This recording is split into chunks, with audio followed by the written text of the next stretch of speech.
Saipan, June 17, 1944, Oro 600 hours. Lieutenant Colonel Takashi Hirakushi of the Imperial Japanese Army's 43rd Infantry Division crouched inside his command bunker, observing the American beachhead through field glasses. A sudden rifle crack split the morning air. Captain Yamada, standing just a few feet away, dropped instantly, his forehead pierced cleanly, the back of his skull erupting against the coral wall. No muzzle flash. No smoke, no movement. Nothing on the distant American lines, nearly 800 yards away, revealed where the shot had come from. Hirakushi pressed himself to the bunker floor as his officers scrambled for cover, struggling to grasp how the Americans had made such a precise shot at this distance. Unbeknownst to them, Marine Scout Sniper Corporal Daniel Maddox was 100 yards away on a ridge, steady behind his Unertl 8-power scope, while his spotter calmly confirmed the kill. Before the war, the Japanese military believed firmly in the strength of their marksmanship. Their snipers trained at the Toyama Army Infantry School to hit targets between 300 and 500 meters using Type 97 rifles with 2.5 AX scopes. Their doctrine focused on concealment and patience rather than extreme-range engagements. Snipers tied themselves into trees, hid in spider holes, and waited for American patrols to close within their limited effective range. This method had worked in China and early Southeast Asian campaigns. The Imperial Navy shared this confidence. Their special landing forces used Type 99 rifles with 4X scopes, considering 400 meters an extreme distance. Neither branch had any real understanding of the American sniper program that would soon haunt them from Guadalcanal to Okinawa. In August 1942, Colonel Kiyoshi of the 28th Infantry Regiment, preparing for the first major ground attack on Guadalcanal, received reports claiming American defenders were under-equipped and demoralized, using outdated World War I rifles. He didn't know that select Marines were already equipped with national match M1903A1 rifles and Unertl scopes, built on decades of competitive shooting at Camp Perry, where Marines had dominated 1,000-yard lines. These rifles grouped shots into tight 10-inch circles at ranges Japanese doctrine considered unreachable. The Unertl scope itself was a technological leap the Japanese had never encountered. Its 8x magnification, external windage and elevation turrets, and precise quarter-minute adjustments allowed Marine snipers to correct for wind, bullet drop, and even the Coriolis effect. Japanese optics simply couldn't match this capability. Private First Class Masao Watanabe experienced this firsthand in October 1942 near Henderson Field. In his diary, he described how a platoon officer's head snapped back mid-speech. A red mist hung in the air, and only seconds later did the distant crack reach them. Japanese soldiers couldn't understand how Americans could even see them through dense jungle, let alone hit with such accuracy from beyond their own range. Marine sniper teams had spent weeks studying Japanese movement, identifying officer routes, open formations, and key trails. They positioned themselves to strike from 700 to 900 yards, well beyond the reach of Japanese rifles. The M1903A1, rifle that terrorized Japanese forces, had been crafted for precision competition. Built on a Springfield action with a star-gauged barrel, a crisp 4-pound trigger, and walnut stocks hand-fitted by Marine armorers, it remained accurate even in harsh tropical conditions. Japanese intelligence dismissed these rifles as inferior, despite mounting officer casualties from pinpoint shots at distances their snipers couldn't attempt. The Unertl scope held its 0 after repeated recoil, unlike Japanese scopes that required constant adjustment. Its unique sliding mount absorbed recoil, preserving precision shot after shot. At Bloody Ridge in September 1942, Major General Kawaguchi's 35th Infantry Brigade lost 17 officers to sniper fire in just 3 days. Gunnery Sergeant Mitchell Barnes delivered a fatal 1,000-yard shot to Major Tanaka from a concealed position, using officers' samurai swords as visual markers. Terrified, Japanese officers stripped insignia to blend in with soldiers, hoping to escape this invisible death. The psychological toll was devastating.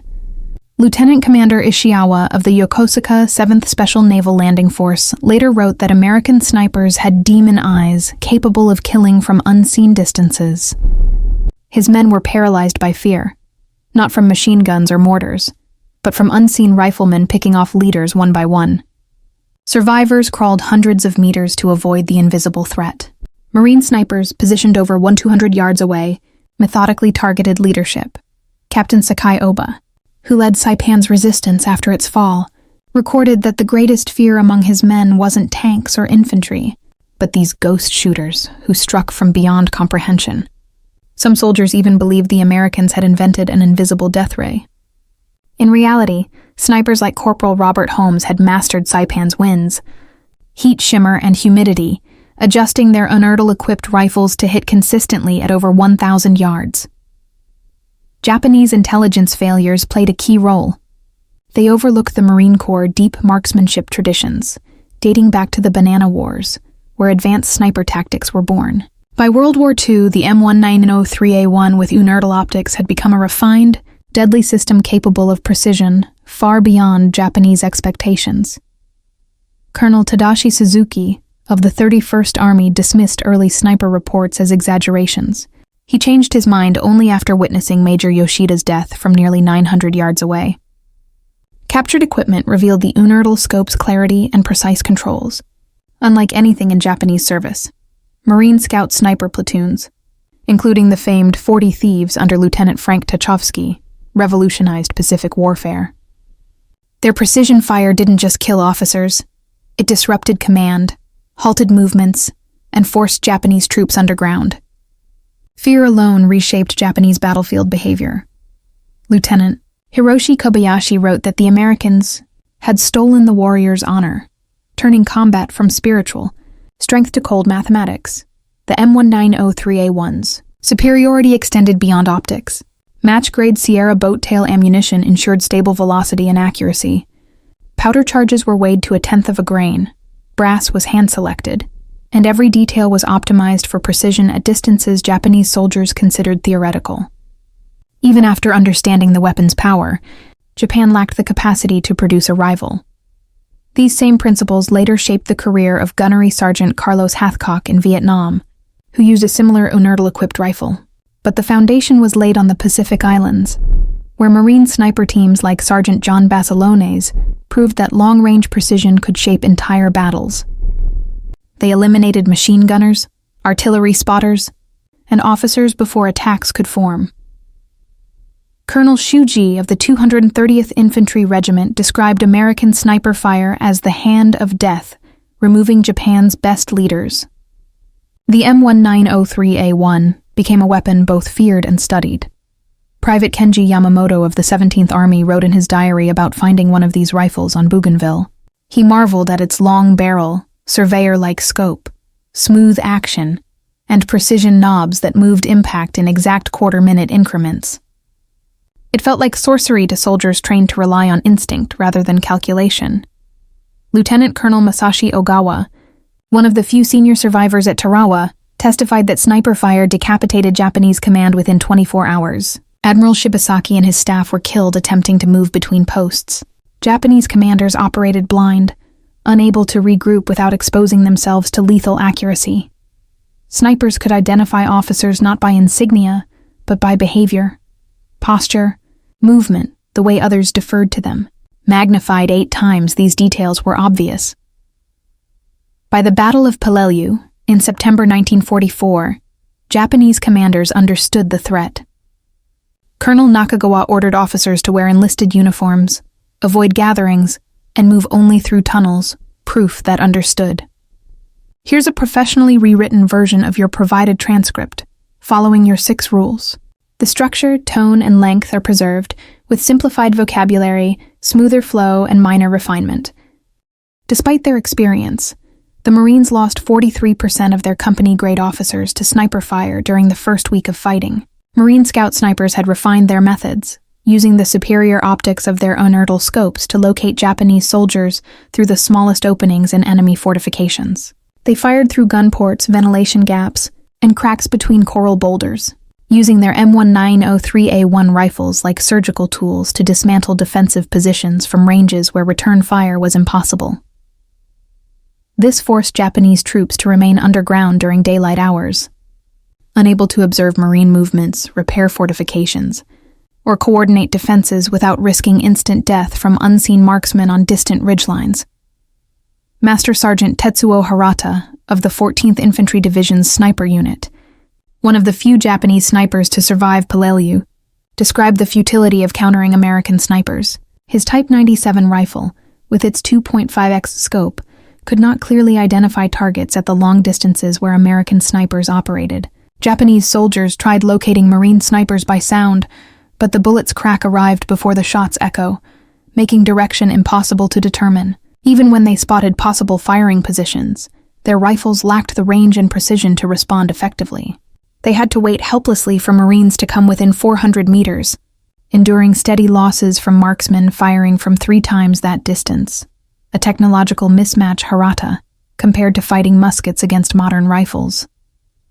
During the liberation of the Philippines, Marine snipers used their M1903A1 rifles with Unertl scopes in ways Japanese doctrine never expected. They occupied the ruins of Manila's government buildings, using 8x magnification to monitor enemy positions through shattered windows and shell holes from over 800 yards away. Working with forward observers, they directed artillery and mortar fire with remarkable accuracy, eliminating machine gunners through narrow embrasures, officers attempting to coordinate defenses, and rival snipers before they could engage. This created a layered tactical advantage that Colonel Katsuji Yamamoto of the Manila Naval Defense Force described as fighting an enemy who could see everything while remaining invisible. American snipers could strike anywhere without being touched, turning city combat into a precise execution rather than the brutal close quarters fighting Japanese troops had prepared for. As the Pacific campaign progressed, Marine snipers developed an unmatched knowledge base. Lessons learned at Guadalcanal were refined at Tarawa, perfected at Saipan, and mastered at Iwo Jima.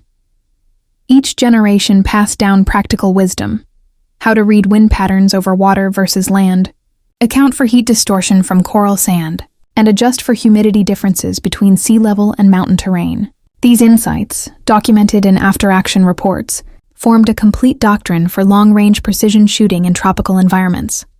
Japanese forces, constantly retreating, never had time or opportunity to gain similar expertise. Captain Sunio Endo of the 32nd Army Intelligence Section on Okinawa compiled one of Japan's most detailed assessments of American sniper power. After studying captured gear and interviewing survivors, he concluded that U.S. sniper superiority stemmed not just from technology, but from an entirely different philosophy of warfare, one that treated marksmanship as both a science and an art. Supported by resources, precision manufacturing, and methodical study, American snipers viewed killing as an engineering challenge rather than a spiritual act. Endo noted that American snipers often engaged targets at extreme distances, sometimes purely to demonstrate dominance. Their precision had a psychological effect that shattered morale more effectively than artillery or bombing ever could. The M1903A1 rifle with its Unertl scope became so feared that Japanese soldiers developed supernatural beliefs around it. Troops on Saipan claimed American snipers could see through walls, shoot around corners, and kill men hiding in caves. These myths arose from the Marines' ability to anticipate enemy movement, firing the moment a target appeared. To the Japanese, this seemed like omniscience. Some units even performed Shinto purification rituals before patrols, believing they faced supernatural forces rather than advanced optics and training. Lieutenant Yoshio Suzuki of the 9th Tank Regiment noted that these sniper attacks seemed to defy the natural laws of warfare, eroding soldiers' sense of logic and courage. Every M1903A1 rifle used by Marine snipers underwent meticulous production and testing. Each barrel was individually checked for accuracy, with only the finest passing inspection. Stocks were selected from perfectly seasoned walnut, hand-fitted to prevent warping in humid climates. Triggers were precisely adjusted for clean, crisp operation. Combined with the Unertl scope's superior optics and adjustments, this weapon system delivered first-round hits at distances the Japanese considered impossible, even as they buried more officers struck by those very shots. Private First Class Hiroshi Nakamura of the 44th Independent, Mixed Brigade at Iwo Jima, described the terror of facing American snipers who seemed to possess inhuman patience and sight. "Death came from the sky like divine judgment," he wrote. The distinct crack of sniper fire came only after victims had already fallen, as if death traveled faster than sound. Unaware of the physics behind high-velocity 30.06 rounds, Japanese troops believed they were witnessing something supernatural.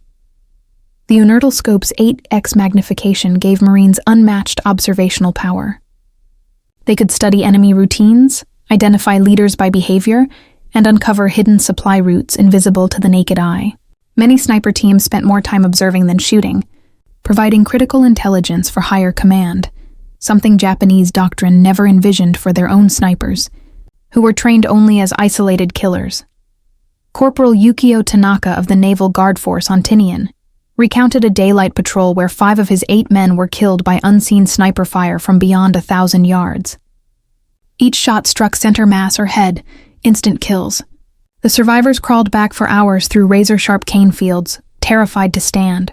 Tanaka bitterly noted that the American sniper had spared 3 of them deliberately, as if deciding who lived or died, a display of power that destroyed his unit's morale.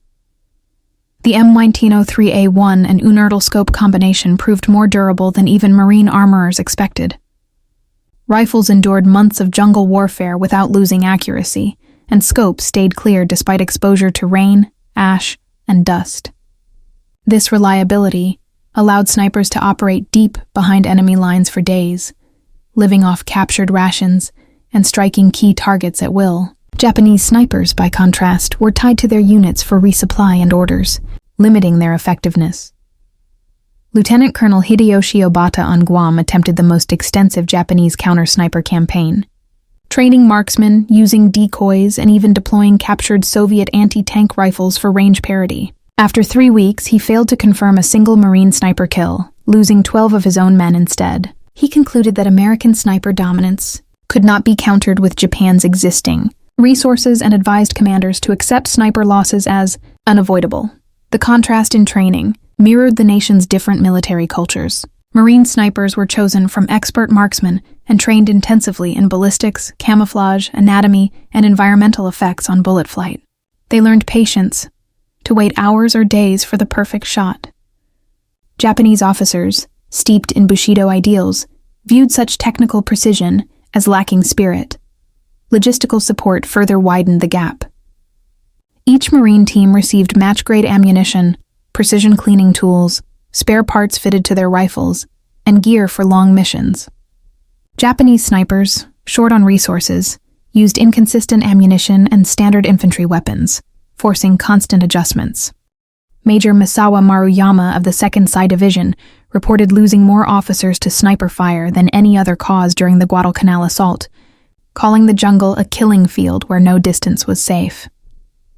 Officers were forced to hide, remove insignia, and operate only at night, yet the losses continued. Marines had indeed compiled target lists of Japanese leaders to systematically dismantle enemy command structures. This campaign of precision and fear eroded Japan's military culture of visible courage. Officers who once led from the front were forced to hide, undermining troop confidence and breaking the chain of authority. Captain Shigoshi Nakata wrote that American snipers didn't just kill officers, they destroyed the concept of leadership itself. By Okinawa in 1945, Marine snipers had reached peak effectiveness. They supported infantry, conducted counter-sniper missions, eliminated enemy observers, and even protected civilians by neutralizing soldiers using them as shields. Colonel Hiromichi Yahara, the 32nd Army's strategist, admitted post-war that Marine marksmen had turned combat into a one-sided conversation where Americans spoke and Japanese soldiers only listened and died. By mid-campaign, over 60% of Japan's company-grade officers were dead, leaving untrained sergeants and corporals to command, accelerating the Army's collapse. Captured M1903A1 rifles revealed the technical brilliance behind their success: spring-mounted scopes that maintained zero, lenses with edge-to-edge clarity, and sturdy construction that survived battle abuse. Japanese engineers understood the designs, but lacked the precision tools and materials to replicate them. Sergeant Major Yoshio Takahashi of the 9th Infantry Regiment on Iwo Jima described the final days, when trapped Japanese forces were hunted by unseen Marine snipers firing through cracks and openings. Soldiers began to envy those killed quickly by artillery or flame, deaths that at least came without the horror of being selected, watched, and executed by an invisible hand. Understood. Here's the rewritten version of your transcript. professionally paraphrased with simplified language, preserve structure, and no more than 10% content alteration while maintaining factual tone and balance. The intelligence failure that left Japanese forces unprepared for U.S. Marine sniper capabilities revealed deeper flaws within Japan's military system. These included an over-reliance on spiritual motivation rather than material readiness, a racist underestimation of American skill rooted in assumptions of Western weakness, and an intelligence service too focused on strategy to notice tactical realities. Key warning signs, such as the Marine Corps' purchase of thousands of Unertl scopes in 1942, the creation of scout sniper schools at Camp Pendleton and Camp Lejeune, and the production of special sniper ammunition, were all missed. Field commanders continued believing propaganda that painted American troops as inferior.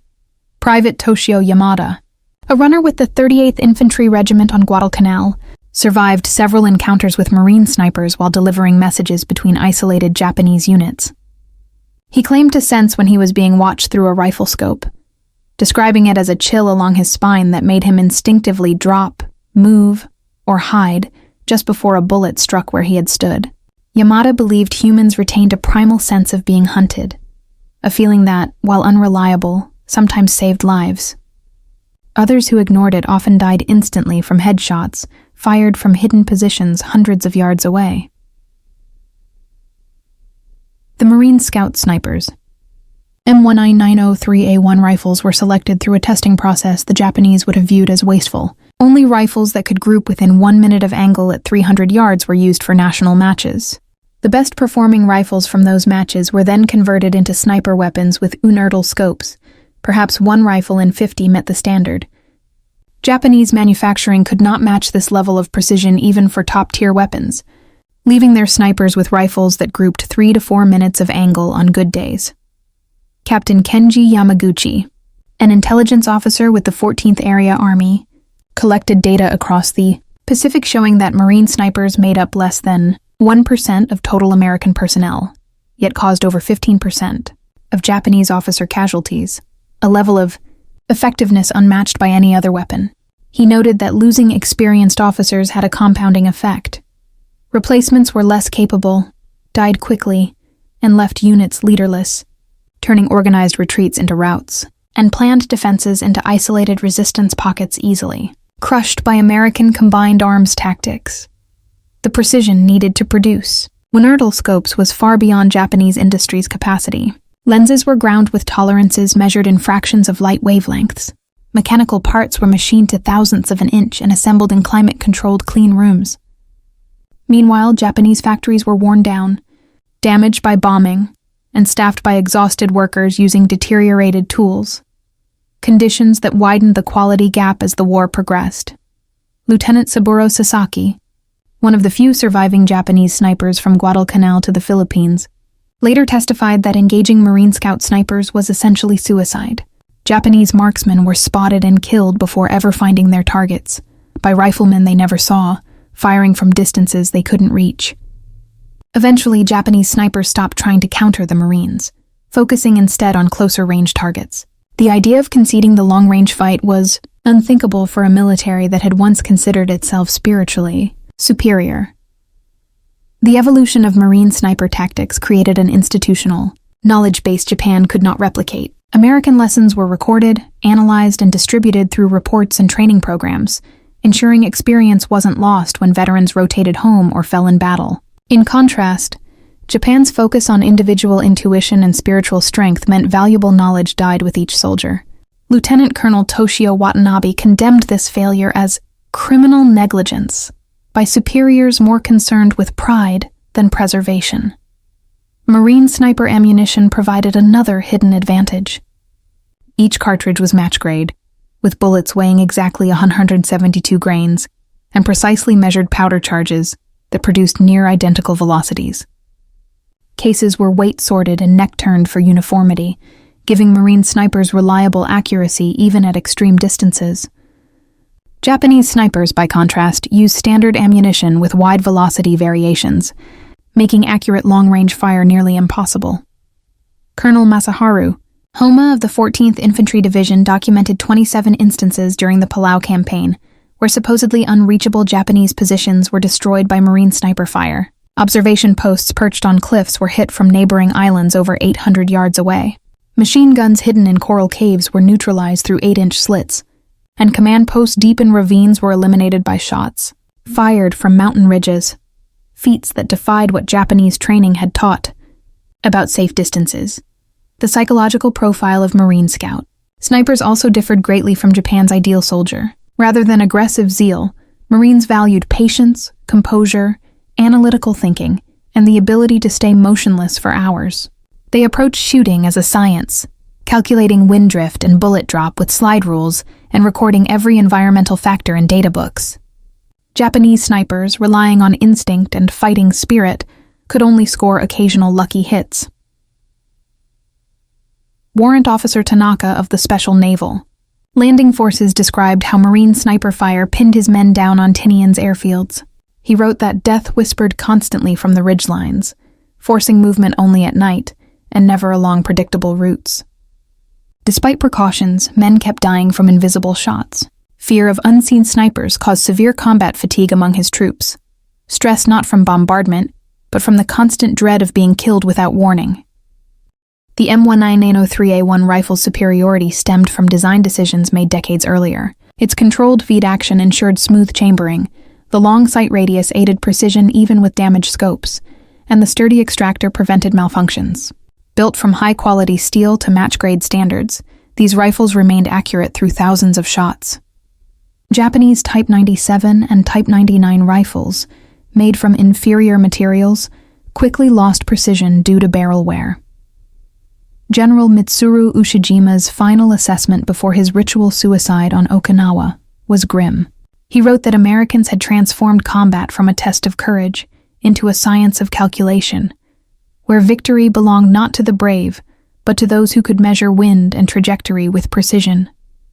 He lamented that Japan had no answer for this new kind of warfare, losing countless officers to an enemy they could neither see nor reach. The ardent legacy of Marine Scout snipers armed with M1903A1 rifles and Unertl scopes extended beyond their kill counts. They redefined infantry warfare, proving that precision marksmanship could alter battles as decisively as artillery or air power. A single trained sniper could paralyze entire units through selective targeting. Technology and discipline had triumphed over courage and tradition. For Japanese soldiers who faced these invisible killers across the Pacific, the lesson was simple and terrifying. Death could come from anywhere, at any time. Delivered by an unseen enemy who had turned killing into a science no warrior spirit could defeat. The diary of Sergeant Hiroshi Matsumoto, recovered after the fall of Saipan, captured this realization. He wrote that the Americans had stolen the soul of war, reducing it to mathematics and optics, where life was cheaper than a bullet. Courage meant nothing under a telescope, and honor vanished when death came from beyond sight. In his final reflection, Matsumoto conceded that perhaps the Americans were right, that war was not about spirit, but about killing efficiently and from afar. It was a truth Japan learned too late, after wagering everything on the belief that willpower could overcome technology.